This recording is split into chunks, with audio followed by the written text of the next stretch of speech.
வணக்கம்.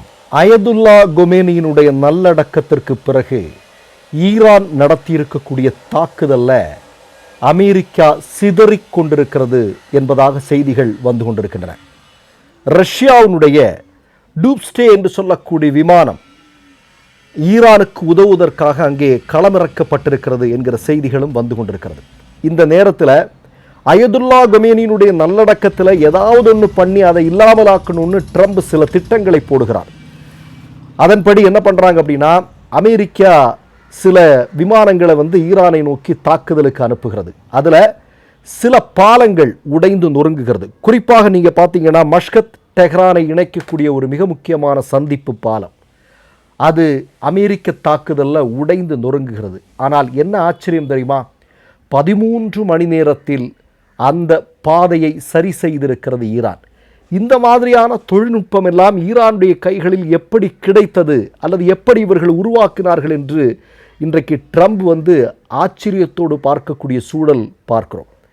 கூடுதலாக ஒரு செய்தி என்ன அப்படின்னு பார்த்தீங்கன்னா, அமெரிக்க ஆதரவு நிலைப்பாட்டுடன் இருக்கக்கூடிய யுஏஇனுடைய 2 கச்சா எண்ணெய் டேங்கர்கள் ஈரானுடைய தாக்குதலில் முழுமையாக அழிக்கப்பட்டிருக்கின்றன. அதில் இருந்த நம்முடைய இந்திய நாட்டினுடைய மாலுமி ஒருவர் கொல்லப்பட்டிருப்பதாக செய்திகள் வந்திருக்கிறது. அது தொடர்பாக இந்தியா கண்டனம் தெரிவித்திருப்பதாக இன்றைக்கு ஊடகங்களில் செய்தி வந்திருப்பதை நீங்கள் பார்த்திருக்க முடியும்.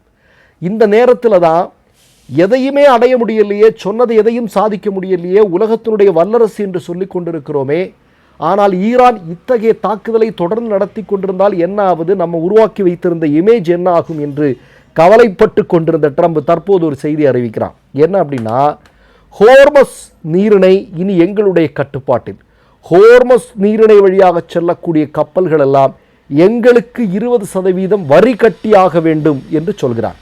உடனடியாக ஈரான் களத்திற்கு வருகிறது. ஹோர்மஸ் நீரிணை என்பது எந்த காலத்திலும் எங்களுடையதுதான், அதை எங்களிடமிருந்து யாரும் பிரிக்கவும் முடியாது, கைப்பற்றவும் முடியாது என்று தெள்ளத் தெளிவாக சொல்லியிருக்கிறது. உங்களுக்கு தெரியும், ஹோர்மஸ் நீரிணையில் பல போர்க்கப்பல்களையும் பல விமானங்களையும் கொண்டு வந்து நிறுத்தி அப்படியே கைப்பற்றி விடலாம் என்று பல மாதங்களாக யோசித்திருக்கிறார் ட்ரம்ப். ஆனால் தோற்றோடிய கதைதான் நமக்கு வந்திருக்கிறது. இப்போ இன்னொரு மிக முக்கியமான செய்தி என்ன அப்படின்னா, எல்லாவற்றிலுமே தோல்வி, மிகப்பெரிய தோல்வி. உடனே ட்ரம்ப் என்ன சொல்கிறான்னா, ஹோர்மஸை நாங்கள் கைப்பற்றுவோம், அது மட்டுமல்ல ஈரானுடைய கட்டுப்பாட்டில் இருக்கக்கூடிய பிரிகஸ் குன்றுகளையும் நாங்கள் உடனடியாக கைப்பற்றப் போகிறோம் என்று சொல்கிறார். உங்களுக்கு நல்லா தெரியும், கடந்த ஒரு வருடமாக இதோ அதை கைப்பற்றி விட்டோம், ஈரான் அழிந்து விட்டது, ஈரானில் இனி எதுவுமே மிச்சம் இல்லை, எவன் வேணாலும் போய் பார்த்துங்க இப்படின்னு ஊழையிட்டு கொண்டிருந்த ட்ரம்ப் இன்றைக்கு தோல்வியில் பதறிப்போய் இருக்கிறான் என்பதுதான் மிக முக்கியமான செய்தி. கூடுதலாக இன்னொன்று வந்திருக்கிறது. என்ன அப்படின்னு நீங்கள் பார்த்தீங்க அப்படின்னா, ஈரானுடைய அணு உலை இருக்கக்கூடிய இடத்துல ரஷ்யாவினுடைய 2 பொறியியலாளர்கள் அனுப்பி வைக்கப்பட்டிருக்கிறார்கள் என்கிற செய்தி. புஷகர் என்று சொல்லக்கூடிய இடத்துல தான் ஈரானுடைய அணு உலை இருக்கிறது. இந்த இடத்திற்கு 2 ரஷ்யாவை சார்ந்த பொறியியலாளர்கள் சென்றிருப்பது அமெரிக்காவிற்கு இன்னமும் பீதியை கொடுத்திருக்கிறது என்பதுதான் முக்கியமான செய்தி. கூடுதலாக ஒன்று என்ன அப்படின்னா, சீனா தன்னுடைய புதிய அணு ஆயுத சோதனையை 2 தினங்களுக்கு முன்பு நிகழ்த்தி காட்டியிருக்கிறது. இவையெல்லாம் சேர்ந்து ஒட்டுமொத்தமாக அமெரிக்காவை உறையச் செய்திருக்கிறது என்பதுதான் முக்கியமான செய்தி. இப்போ நீங்க பார்க்க வேண்டியது இருக்கு. இந்த போரை ஆரம்பிக்கும் போது ட்ரம்ப் சொன்னதெல்லாம் நமக்கு நல்லா ஞாபகம் இருக்கு. என்ன அப்படின்னா, ஈரான் எல்லாம் ஒண்ணுமே இல்லை, 1 வாரம் தாக்கு பிடித்தாலே பெரிய விஷயம், இல்லை 2 வாரத்தில் நாங்கள் முடிச்சிருவோம், ஒரே மாதத்தில் ஈரான் காலி, இப்படியெல்லாம் சொல்லி கொண்டிருந்தார்கள். கூடுதலாக நயவஞ்சகத்தின் மூலமாக ஈரான் தலைவர்கள் கொல்லப்பட்டார்கள். அப்படி இருந்தும் கூட ஈரான் இன்றைக்கும் அமெரிக்காவை சிதறவிட்டு கொண்டிருக்கிறது என்றால் அந்த மக்களிடம் இருக்கக்கூடிய ஒற்றுமை, அந்த நாட்டின் மீது அவர்களுக்கு இருக்கக்கூடிய உண்மையான அக்கறை, இவையெல்லாம் சேர்ந்து அமெரிக்கா ஒண்ணுமே இல்லை அப்படிங்கிறத உலகத்திற்கு தெள்ளத் தெளிவாக உணர்த்தி கொண்டிருக்கிறார்கள்.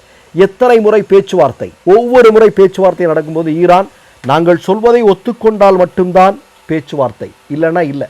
எத்தனை முறை பொருளாதார தடை, இப்போ கூட ஒரு தினத்திற்கு முன்பு கூட ட்ரம்ப் சொல்றான், இப்படியே நீங்கள் தாக்குதலை நடத்தி கொண்டிருந்தால் வழக்கம் போல உங்கள் மீதான பொருளாதார தடை நீடிக்கும் என்று சொல்கிறார்.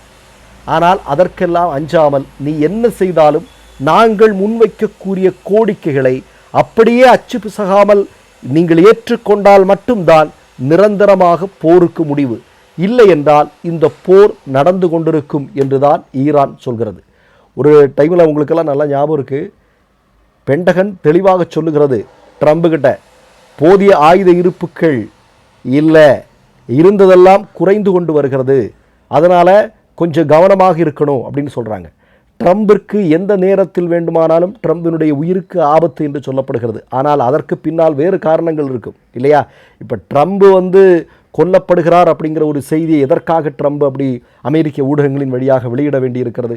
ஈரானின் மீது ஏதாவது ஒரு விதத்தில் உலகமெங்கிலும் இருக்கக்கூடிய மக்களுடைய ஆதரவை இல்லாமலாக்குவதற்கான ஒரு திட்டத்தின் ஒரு பகுதி தான்.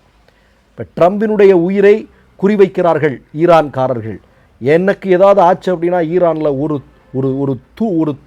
ஒரு தூசி கூட இருக்காது அப்படின்னு சொல்லக்கூடிய அளவிற்கான ஒரு டிராமாவை ட்ரம்ப் தயாரித்து கொண்டிருக்கிறான் என்றால் பெரும் தோல்வியின் அச்சத்தில் ட்ரம்ப் இருக்கிறான் என்பதுதான் மிக முக்கியமான செய்தி. பாருங்களேன், பல பேச்சுவார்த்தைகள் நடந்தது, எல்லாமே முதல்ல ஒத்துக்குவாங்க, ஒத்துக்கிட்டு திரும்பவும் என்ன பண்ணுவாங்க, ஹோர்முஸில் வந்திருந்து வாலாட்டுறது. இந்த அத்துமீறல்களைத்தான் ஈரான் தொடர்ந்து அதை எதிர்த்து கொண்டிருக்கிறது. அது மட்டுமல்ல, ஈரான் மீது தாக்குதல் கிடையாது, ஆனால் இஸ்ரேல் ஈரானுடைய நட்பு நாடுகள் லெபனான் மீதெல்லாம் தாக்குதல் நடத்தும், ஹூத்திகள் மீது தாக்குதல் நடத்துவார்களாம், ஹிஸ்புல்லாவின் மீது தாக்குதல் நடத்துவார்களாம், காசாவில் அத்துமீறுவார்களாம். இதையெல்லாம் வேடிக்கை பார்த்து கொண்டிருக்கிறது. எங்கள் மீதல்ல, எங்களுடைய நட்பு நாடுகளின் மீது நீங்கள் தாக்குதல் நடத்தினாலும் நாங்கள் இந்த ஒப்பந்தத்தை நாங்கள் ஒத்துக்கொள்ள மாட்டோம். நாங்கள் சொல்வதைப் போல நாங்களும் எங்களுடைய நட்பு நாடுகளும் அமைதியாக இருக்க வேண்டும். அதற்காக இஸ்ரேலும் அமெரிக்காவும் அத்துமீறி கொண்டிருக்கிறது. அந்த அத்துமீறல் தொடரும் வரை இந்த போர் தொடர்ந்து கொண்டே இருக்கும் என்று தான் ஈரான் சொல்கிறது. போதா குறைக்கு உங்களுக்கெல்லாம் தெரியும், இஸ்ரேலில் எலெக்ஷன் வேறு அறிவிச்சிட்டான். இப்போ எலெக்ஷனில் நெதன்யாகு வின் பண்ணணும். ஏன்னா ஊழல் குற்றச்சாட்டுகளில் எந்த நேரத்தில் என்ன வேணாலும் ஆகலாங்கிற நிலைமைக்கு நெதன்யாகு இருக்கிறான். அப்போது போலி தேசபக்தியை உருவாக்கி போர் மூலமாக வெற்றி பெறுவதற்கான ஒரு திட்டம் இஸ்ரேலுக்கு இருக்கிறது. அது நெதன்யாகுவினுடைய இந்த திட்டத்திற்கு அமெரிக்கா துணை போய் கொண்டிருக்கிறது என்பதுதான் இன்றைக்கு கொண்டிருக்கக்கூடிய செய்தி.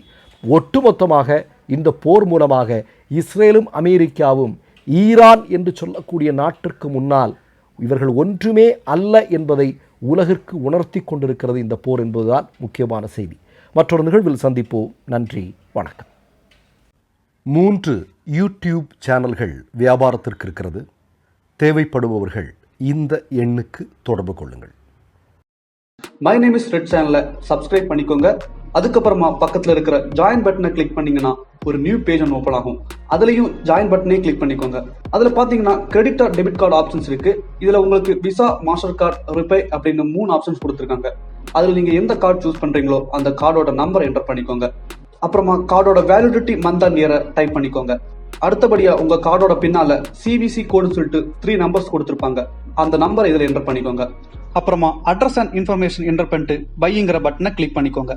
ஒருவேளை உங்க கார்டு நம்பர் இன்வாலிட்னு காமிச்சிச்சுன்னா உங்க கார்டுல இன்டர்நேஷனல் யூசேஜை எனேபிள் பண்ணுங்க.